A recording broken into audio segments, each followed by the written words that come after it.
My father told me many stories as a boy about culture and conservation. But the story that stood out most was the legend of the giant Uwab. Uwab was a boy known for his enormous appetite, consuming all without considering the community's limited resources. As Uwab grew, so did his appetite.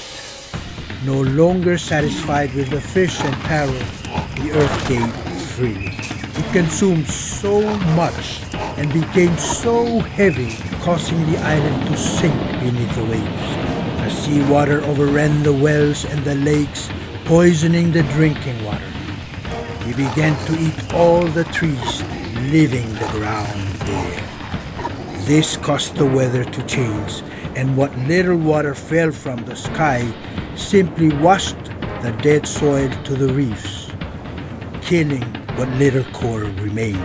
The villagers grew tired of feeding the giant and eventually became so fearful of Uwab's gluttonous behavior. The villagers set him on fire. With a terrifying groan, his massive body broke apart and crashed into the ocean.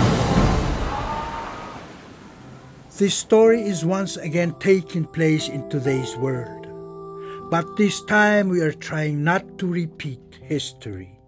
Uwab has returned and his appetite is beyond comprehension, for this time he will consume all the trees and fish around the world. He will change the weather and cause the land to sink.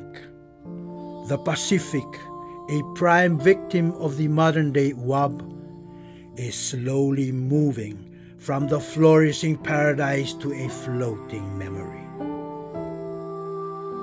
To sustain areas resistant to climate change, Palau is implementing the management of protected areas, as well as the integration of climate change into land use planning, zoning, and building codes.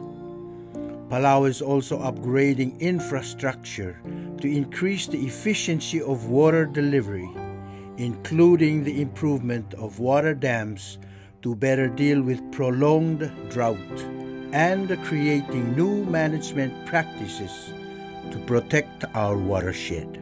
In each corner of paradise, efforts are being made to restore and sustain their limited resources so that the future generations may continue to share with their children the fable of the giant Uwab.